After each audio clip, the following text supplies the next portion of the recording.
There are three levels there. But first of all, take a look at this. The Bible is very profound. Very profound. He said, you have become like me naturally. So you are the best person to understand what I'm about to communicate. So I need you to go to the places I've sent you. He said, look for faithful men. Why faithful men? Faithfulness must be seen in terms of adherence to a specification, commitment to a pattern, adherence to a routine. So Paul said to Timothy, just like you followed me and you adhered to the routines and the patterns, you were committed to our way of doing things. He said, look for faithful men. So who are those faithful people? People you already see are doing the same. They are committed to the routine. They are committed to the pattern and the standard. He said, commit this assignment to them so that they in turn will commit to others. It is interesting. He didn't say look for able men. Ability is important, but faithfulness is better in leadership. In leadership, you can do more with people who are faithful than with those who are able but are not faithful. Because with every faithfulness, ability is a matter of time. People who are faithful will at the least be able to do what you are doing.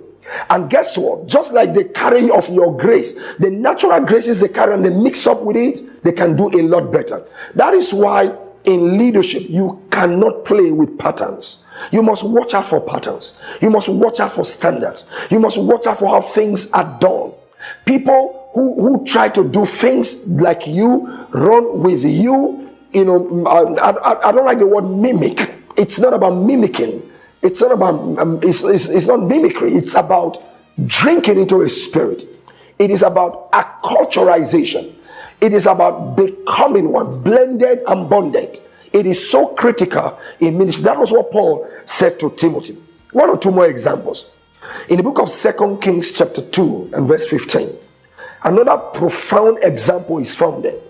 In that 2 Kings chapter 2, a series of events had just occurred that culminated in the ascension of Elijah.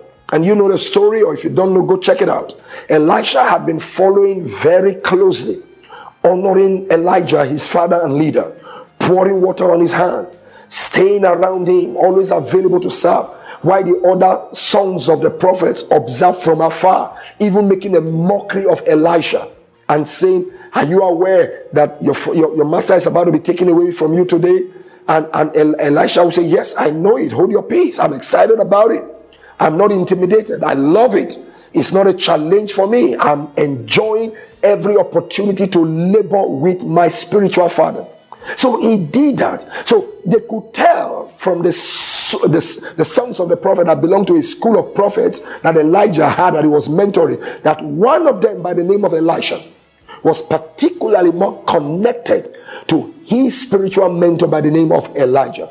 So at the end of the day, when Elijah was about to ascend and the mantle that Elijah carried came upon Elisha by all the many events that happened, when Elijah said to him, if you see me lifted, literally meaning if you see to it that I'm lifted, if you are connected with me up to my lifting, then that which you are asking for, you will get.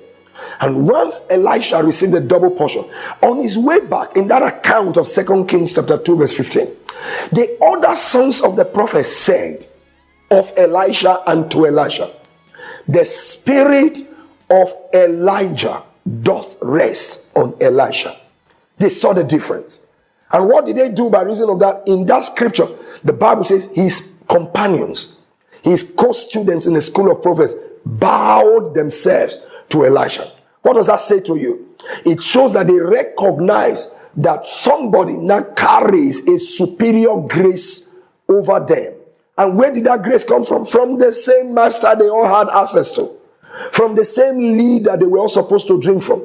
But one way or the other, because their interaction, their connection, their mingling, and their faithfulness in following, in drinking, in becoming like, in connecting with their leader with an open heart, was not strong enough, then it could not translate like it was for Elisha to them receiving of the portion.